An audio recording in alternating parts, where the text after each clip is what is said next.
The Donkey That No One Could Ride, Anthony DeStefano, illustrated by Richard Cowdery.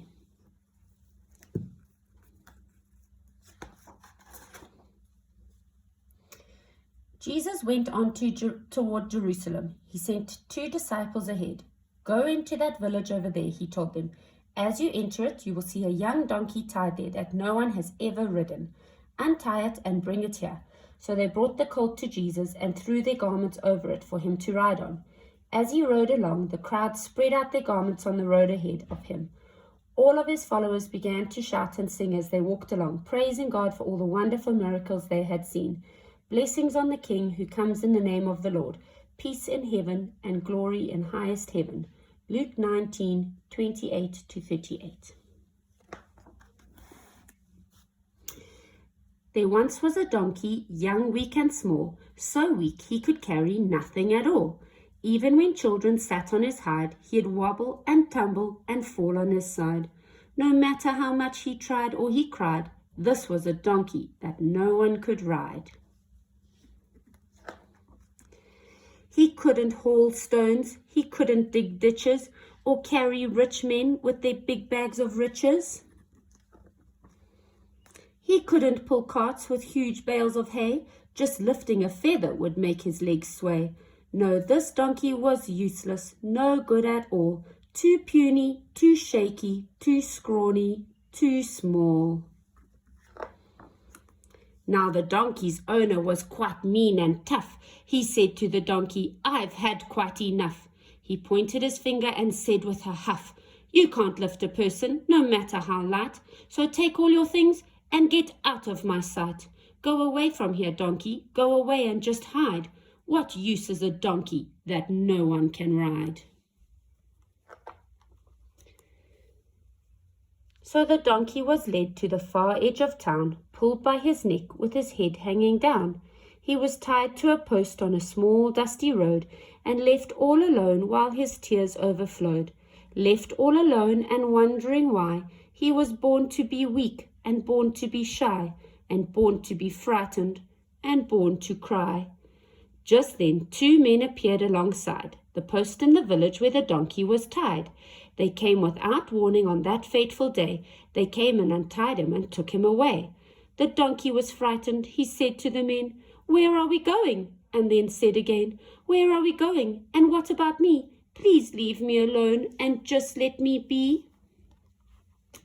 "Keep quiet," the men said. "We mean you no harm. Just follow us quickly. No cause for alarm." They walked on for miles and miles until they got to a town at the foot of a hill. At the foot of the hill stood a man tall and thin, wearing a cloak and a beard on his chin. He had eyes that seemed sad and longish dark hair, and a voice soft and gentle that floated on air. He said to the donkey, "It's time that you knew about the great thing that you're destined to do. You'll carry me into the city, we two. Into the city, I'll ride atop you."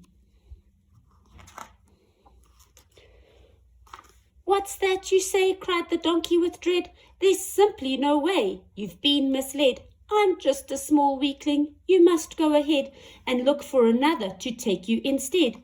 You see, I'm just hopeless. Ever since I was born, I've been subject to insults and teasing and scorn. My back's somewhat crooked, my legs aren't strong. I'm just a big failure who does everything wrong. Won't you believe me?" the sad donkey cried. "Just leave me alone and cast me aside. I'm just a poor donkey that no one can ride."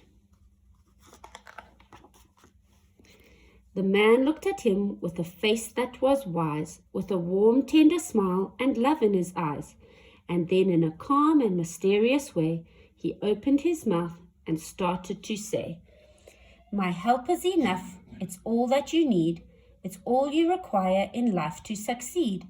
The weaker you are, the more strength I give. I'll be there to help you as long as you live. I know you feel tired and frightened and broken, but do you believe these words that I've spoken? Do you believe? I ask you again. Do you have faith? I can heal you, my friend."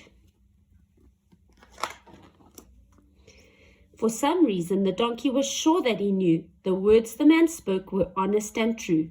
They were said with such kindness and caring and love. It seemed that they came from heaven above.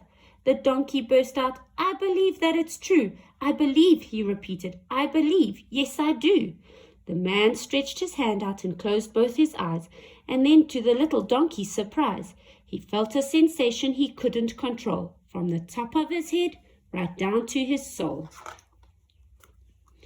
All of a sudden, he realized that now his body was stretching and changing somehow. Most amazing of all, at that very hour, the donkey began to sense he had power. He didn't feel small or weak any longer. Instead, he felt stronger and stronger and stronger.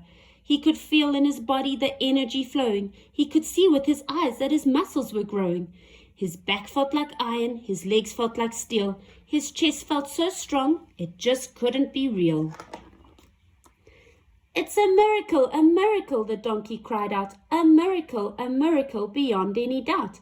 In order to show all the thanks that he felt, the donkey bowed his head down and knelt in front of the man who had made him so strong, with a beard on his chin and hair that was long. The man looked upon him with sorrowful eyes, then sat on his back and told him to rise. "We're bound for that city that's west of the hill. I have a great mission I need to fulfill." The donkey got up, his tears had all dried. With big bulging muscles he started to stride. No longer a donkey that no one could ride. Now he had courage and power and pride. He started to stride, he started to run. He couldn't believe he was having such fun. With a clippity-clop and a clippity-clop, he kept right on going with no need to stop. But as they drew near to the gate in the town, the donkey could hear a very strange sound. The curious noise made him perk up his ears. What could it be?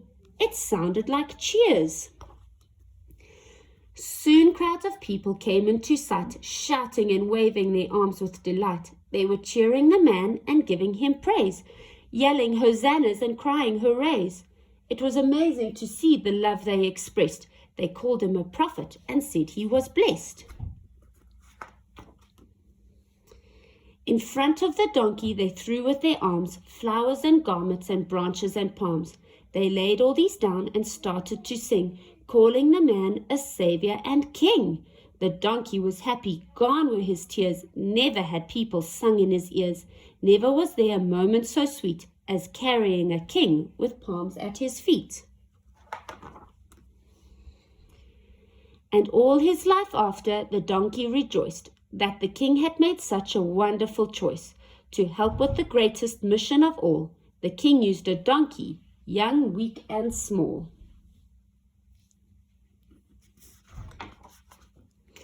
So every year at Easter time, renew your hopes again. Remember how a little faith can give you strength. And then gather all your friends around and tell the tale of when a tiny donkey carried God into Jerusalem. The end.